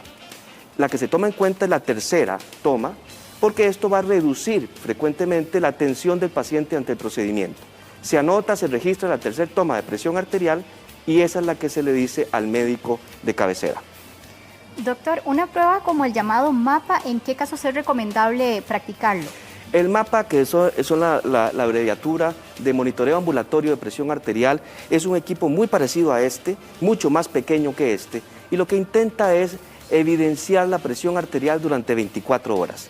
Es decir, que la presión arterial, el equipo es capaz de tomar automáticamente cada 15, cada 30 minutos la presión arterial de día y de noche, de tal forma que se puede establecer cuál es el comportamiento de la presión arterial en la casa, en el domicilio, no en un consultorio, no en una clínica, no en un servicio médico.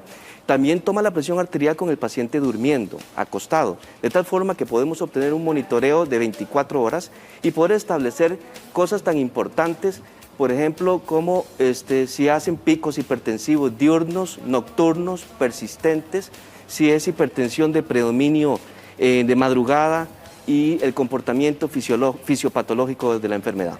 Doctor, el Holter electrocardiográfico, ¿cómo funciona y en qué momento es recomendado llevar a cabo este examen? El Holter electrocardiográfico es un monitoreo, pero del electrocardiograma o de la actividad eléctrica del corazón.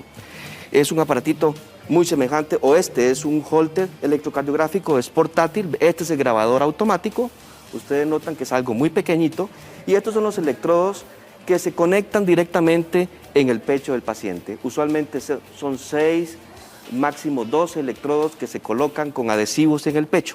Y el objetivo que tiene el estudio es registrar la actividad eléctrica, el electrocardiograma continuo de 24 horas, llegando a registrar en 24 horas más de 90.000, 100.000, 120.000 latidos en 24 horas.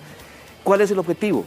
Cuando el paciente tiene palpitaciones, tiene taquicardias, tiene desmayos, tiene mareos frecuentes, tiene sobresaltos o golpes precordiales, detectamos arritmias, ya sea rápidas o arritmias lentas. Doctor, ¿todos estos exámenes que usted está tomando son preventivos o reactivos cuando ya la persona tiene algún tipo de manifestación? ¿Cuál es la recomendación?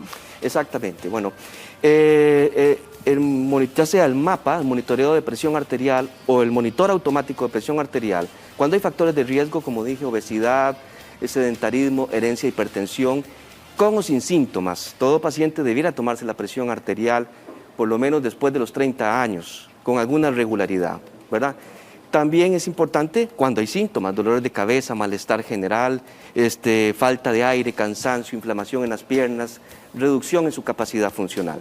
En cuanto al Holter de 24 horas electrocardiográfico, las indicaciones más precisas es cuando el paciente siente palpitaciones, golpeteos, sobresaltos, vuelcos, paradas, punzonazos en el pecho. O también cuando hacen taquicardias rápidas con falta de aire, dolor de pecho, cuando hay muchas taquicardias o palpitaciones, o el paciente se desmaya de pronto, pierde la conciencia, eso se llama síncope. Y si el paciente se desvanece pero sin pérdida de conciencia, se llama presíncope. Todo lo anterior es indicación de hacer un holter de 24 horas electrocardiográfico. Doctor, ¿vamos a hacer alguna otra prueba en el paciente? Bueno, nuestro invitado no es un paciente, ¿verdad? Pero, sí.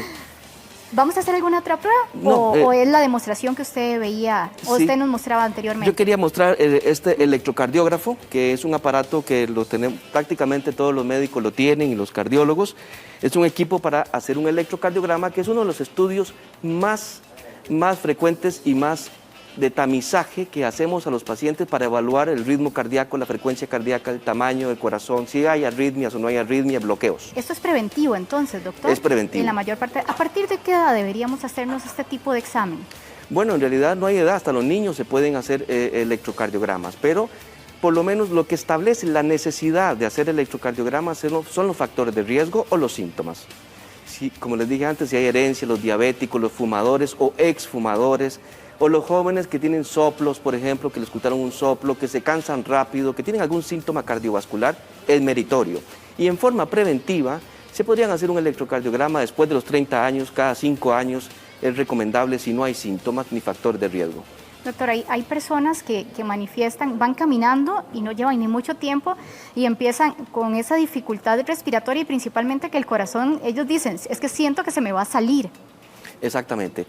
Eso, cuando hay palpitaciones rápidas, ya sea con la actividad física o sin la actividad física, porque a veces aparecen las palpitaciones en reposo, usualmente traduce que hay algún tipo de arritmia rápida y hay muchos tipos de arritmias. Hay algunas que son peligrosas y otras no tanto, pero que generan síntomas, limitan la capacidad funcional y deben ser diagnosticadas y tratadas. Eso es así, correcto. Doctor, hemos tenido un pico de personas que manifiestan que tienen un dolor en el pecho y están asustadas. Sí. ¿Esto está relacionado generalmente a un mal cardíaco o también puede ser por la situación de estrés y angustia que estamos viviendo? ¿Y qué debería ser una persona que en este momento dice, yo soy esta persona que tengo ese malestar o ese dolor en el pecho? Muy buena pregunta. Es cierto que el corazón puede manifestarse en el tórax y en los sitios donde hablamos anteriormente, pero no toda manifestación torácica es de origen cardiovascular. Hay otras manifestaciones en el pecho que vienen de otros orígenes. Algunas veces la tensión, la angustia, el estrés excesivo puede dar manifestaciones específicas en el pecho que se llaman trastornos de somatización, porque provienen de trastornos psicógenos, estrés excesivo, ansiedad. Por ejemplo, con esto de la pandemia ha habido un pico, como usted muy bien dice, de manifestaciones de ansiedad con trastornos de somatización que se manifiestan ya sea con dolores de cabeza, con contracturas musculares en el cuello, con sensación de falta de aire, con migraña, gastritis o hasta colon irritable. Sin embargo, es mejor que el dolor torácico sea evaluado por un especialista o con un médico para ver si realmente obedece a ansiedad o a trastornos emocionales o es un problema de origen cardiovascular. Ahora, doctor, a nivel incluso preventivo, podríamos decir, una persona que tiene un estilo de vida saludable, que no tiene manifestación, ¿cuándo sería recomendado que se haga un chequeo? Este tipo ¿y con qué frecuencia deberían hacerse este tipo de exámenes?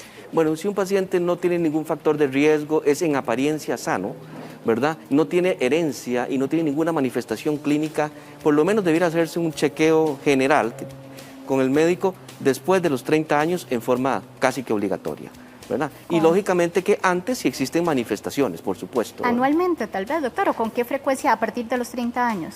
A partir de los 30 años, bueno, el chequeo preventivo debiera de ser al menos cada año, idealmente, pero que no pase 3 años. Y si hay síntomas, hasta más frecuente. Los síntomas dictan cuándo tiene que ser atendido y evaluado por un especialista. ¿Cuáles síntomas no deberíamos pasar por alto, doctor?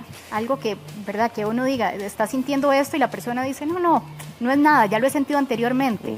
Cuando el malestar en el pecho, el dolor torácico se asocia, por ejemplo, con falta de aire, con sudoración profusa, con sensación de desvanecimiento, fatiga, cuando hay palpitaciones en el pecho sin causa clara, sin ejercicio, sin emociones, cuando el paciente se cansa mucho más antes de lo que se cansaba anteriormente, hace un poco tiempo atrás, cuando se le inflaman las piernas, cuando hay un desmayo con o sin pérdida de conciencia, presíncope o síncope, o la persona acusa mareos, desvanecimientos, esos son síntomas que deben acudir al médico. No hay que pasarlos por alto, entonces. No hay que pasarlos por alto. Doctor, ¿y todos estos exámenes, ya en una persona con esa manifestación, se deben llevar a cabo todos o hay uno particularmente que uno dice, este es el que no debo dejar pasar? Bueno, digamos que lo básico en el abordaje de la enfermedad cardiovascular es el interrogatorio por un médico experto en el tema o un médico que sepa abordar estos casos. El interrogatorio, el examen físico es fundamental. Un buen interrogatorio, un buen examen físico nos da la posibilidad de hacer un diagnóstico en más de un 85% de las veces, ¿verdad? Después de ahí, el examen más elemental, más barato y más accesible que debiéramos de hacer es un electrocardiograma común y corriente. ¿Ese cómo funciona, doctor? ¿Se pone esto en el pecho? Porque veo que hay varios aparatitos, ¿verdad? Exactamente. El electrocardiograma lo que es un equipo que tiene diferentes tamaños, diferentes tecnologías y marcas, pero todos hacen lo mismo. Y lo que hay que hacer es colocar los electrodos, que son estos que ustedes ven acá, electrodos. Las peritas van ubicadas en el pecho, van 6 peras en el pecho, y las prensas estas, que son 4, van ubicadas en las extremidades superiores y en las extremidades inferiores. ¿Y qué es lo que hace? Registra la actividad eléctrica del corazón y lo grafica en un papel. Esta información nos brinda, el electrocardiograma nos brinda, si el ritmo es normal, si no hay arritmias, si hay trastornos de conducción, si hay crecimiento de cavidades o si tiene también alteraciones de otro tipo, como otras arritmias lentas o rápidas, pausas, bloqueos, etc. Nos da muchísima información, no toda. De hecho, ¿cuál es el examen ideal para un paciente? El que necesite el paciente. No existe uno ideal para todos. Depende del síntoma que tenga el paciente, así va a ser lo que uno sugiera como estudio complementario. Muy bien. Doctor Limber Mora Luminelli, muchísimas gracias por acompañarnos en esta mañana. Modelo también por ayudarnos en este examen. Les agradecemos muchísimo su tiempo. Para servirles, gracias, un placer. Doctor. Encantado. Olvídate de los remedios caseros porque hoy te presentamos el mejor consejo para las axilas con un tono uniforme. Dove Dermo Aclarant. Su formulación a base de caléndula, semilla de girasol y ácido linoleico reduce las manchas en las axilas causadas por la irritación mientras cuida la piel de tus axilas. Dove Dermo Aclarant, reducción de manchas en las axilas comprobada.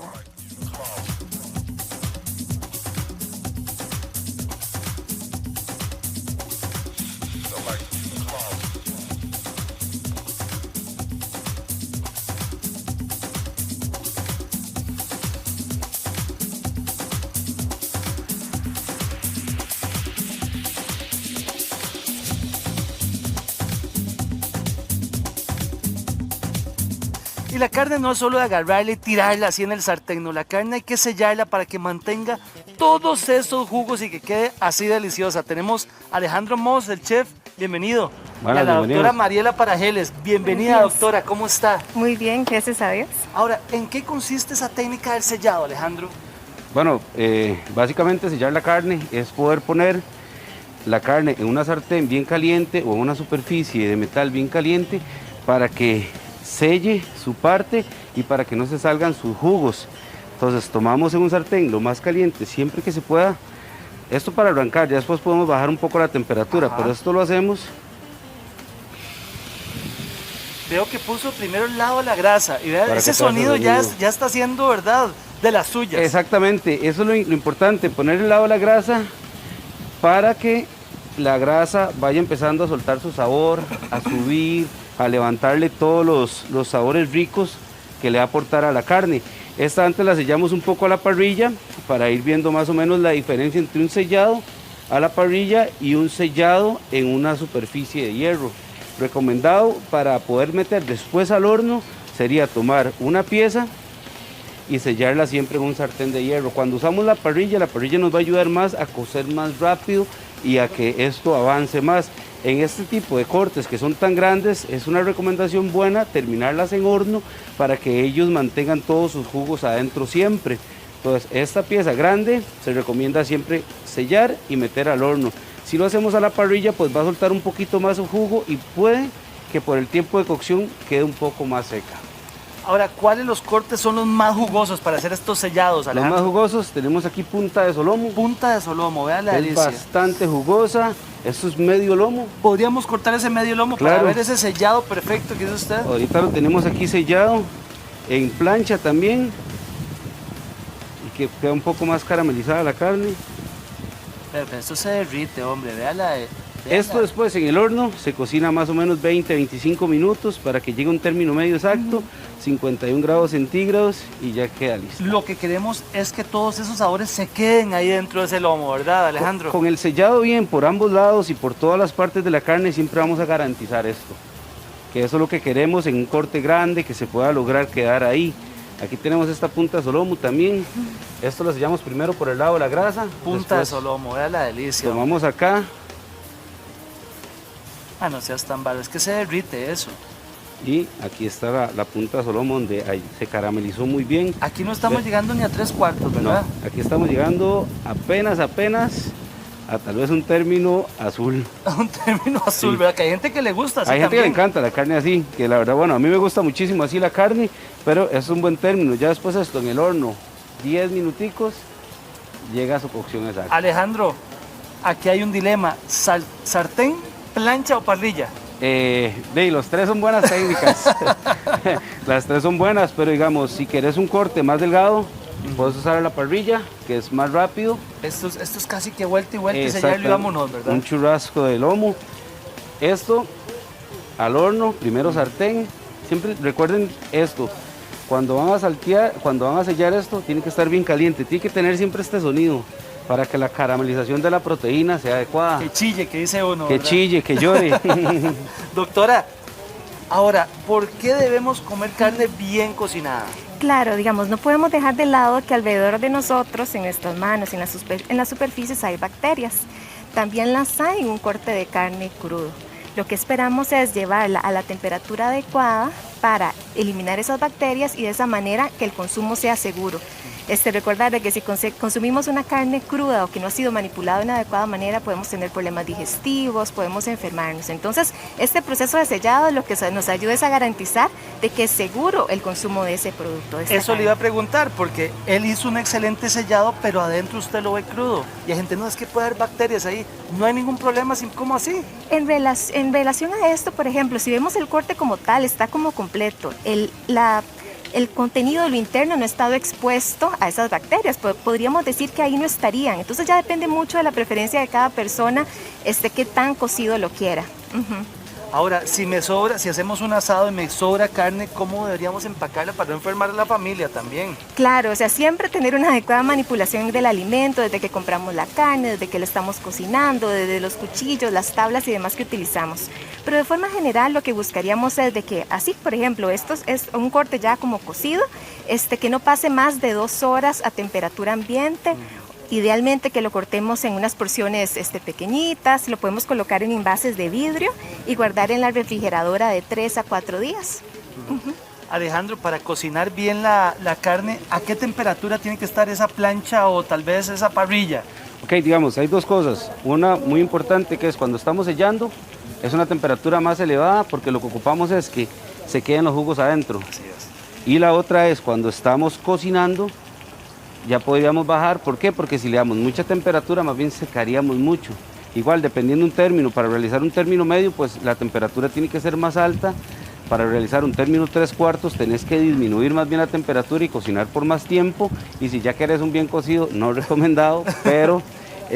chancleta que llama uno. La famosa chancleta, pero es la que no queremos en nuestro plato. Preferimos un corte jugoso, un corte tierno, como el caso del lomito. Que es uno de los cortes más tiernos y más jugosos. Lo más tierno que hay, ¿verdad? Exactamente, hicimos aquí el ejemplo para que vean que de aquí se ve un poco más jugoso y aquí se ve como un poco más seco. Correcto. No es que está seco, quiere decir que los jugos están adentro. Sí. Y en los jugos salen porque estas partes no tocan una superficie de metal que realmente caramelice la proteína. En el caso de este sellado, ¿en qué momento sé que ya le tengo que dar vuelta? Literalmente duras de 4 minutos. Es muy rápido, Alejandro. Sí, entonces, el sellado es rápido porque la temperatura es alta, entonces lo que estamos haciendo es creando una capa para que impermeabilice y nada se salga. Entonces digamos, en este caso ya tenemos un poquito. Vea esa grasa, ese sabor, ¿verdad? Sí, es una delicia. Ahí ya estamos listos para darle vuelta. Eso es lo que logramos aquí, entonces ya le podemos ir dando vuelta. Otra vez duramos 4 minutos. Por el otro lado y tenemos que estarle dando vuelta aquí, sostenerlo un poco. A veces es complicado, pero esto lo que nos garantiza siempre es jugosidad en la carne. Si no sellamos bien, por una esquina se puede salir los jugos. Se salen, no se pueden, se salen. Se salen, de Sí, hecho. Se van. De viaje, ¿qué dice uno? Lo que queremos es esto, y ahorita que está todo caliente, entonces vamos aprovechando toda esta parte, sellamos todas nuestras partes y listo. Digamos, esta Alejandro, fue... vea la delicia, ese Esta es la corte punta de tan su lomo. magro, vea esa punta. Hay gente que le pone consomé, un montón de cosas, pero dicen que los que saben que con un poquito de sal y pimienta estamos listos. Solamente ocupa dos cosas, la carne, sal y pimienta. Y amor. Nada más, y paciencia. Exacto. Eso, y ya después si quieren, pues pueden agregar algún aderezo, como lo es el chimichurri.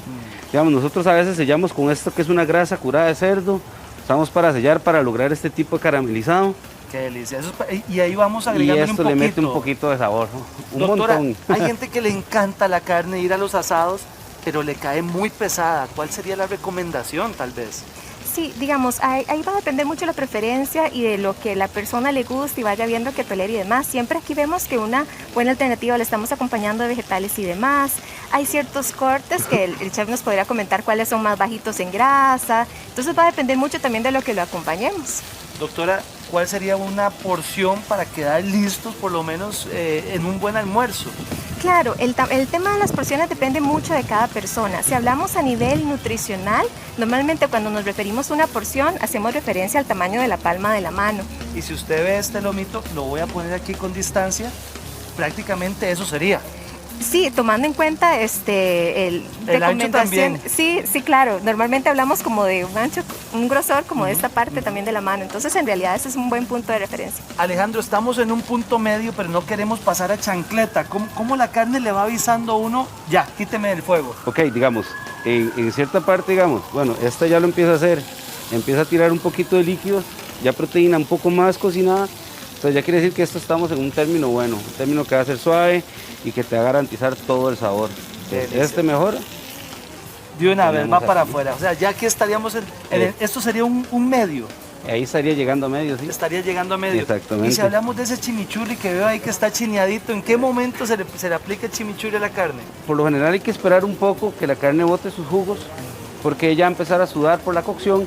Entonces esperamos de 1 a 2 minutos que bote un poquito el jugo, la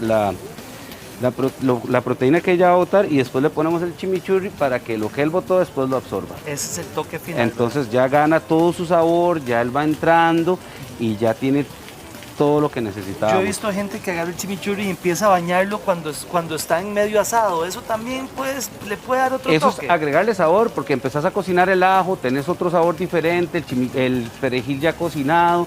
Entonces, digamos, depende mucho de lo que quiera la gente obtener al final de la cocción de la carne. Pero yo prefiero, digamos, sal y pimienta y después el chimichurri, porque por eso es como un aderezo para carnes. Exacto. Para cocción igual podríamos usar, digamos, sales ahumadas, hierbas, especies, Cada quien le da como su toquecito. exactamente. Es como lo que la gente quiera al final decidir. Si es bueno, si lo haces con solo sal y pimienta, puedes usar chimichurri, puedes usar alguna salsa de hongos, puedes usar alguna salsa fresca, un chutney, etcétera, N cantidad de cosas. Se recomienda mucho con las carnes para bajar un poco su sabor, el tomate, que ayuda mucho a la oxidación, entonces baja como la sensación de llenura, el tomate ayuda mucho. Exacto. Y las ensaladas, por eso aquí acompañamos casi todo con ensalada, hongos a la parrilla. Sino que le diga a la doctora que eso es lo que recomienda. Claro. Doctora, muchísimas gracias. Alejandro, espectacular esa carne. Muchísimas gracias. gracias. ¿Qué le parece un postrecito ya para final? Giros. Que traigo es azúcar, azúcar para ti. El ritmo que traigo es azúcar. Azúcar para ti, claro que nos encantan los dulces, pero saben que hoy les tengo una propuesta de dulce para que la podamos comer todos. Postres saludables, ¿existen? Sí, claro, y eso depende de los ingredientes. Andrés, justamente, el chef pastelero, nos viene a hacer una propuesta que estoy segura les va a encantar. Andrés, ¿cómo estás? Muy bien, ¿estás? Súper bien, gracias a Dios. Contanos, ¿de qué se trata esto de postres saludables?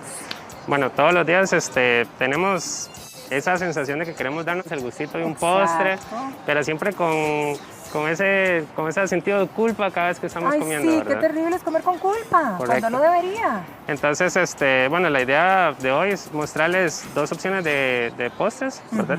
Que son totalmente saludables. Son hechos a base de harina integral y están endulzados con lo que es el azúcar de coco. con azúcar de coco. ¿Qué Correcto. tiene el azúcar de coco que sea, digamos, muy beneficiosa en este sentido? Claro, bueno, en el caso del azúcar de coco es un producto que es 100% natural, es amigable con el ambiente. Ok. Posee lo que son vitaminas, vitamina C, lo que es el grupo B, también tiene zinc, magnesio. O sea, verdaderamente es potente para los beneficios de nuestra salud. Correcto. Ok, el sabor. Aquí vemos, contanos, ok, empecemos por esto que tenés aquí. Que aquí hiciste como un mix de postre, ¿verdad? Es correcto, eso es pues una invención que estoy intentando tirar, se llama una chisilena. Una chisilena. Correcto. ¿Qué es una chisilena? Es una combinación entre cheesecake y torta chilena. ¡Qué bueno! ¡Qué rico! En este caso hicimos uno con dulce de leche, ¿verdad? Para acompañar, digamos, lo que son los sabores de la torta chilena. Claro. Vamos a montar lo que es la última capa, Ujú, ¿verdad? ujú. De la torta chilena. Acá pueden ver lo que sería directamente la capa. Esto está hecho con la harina integral, disculpen.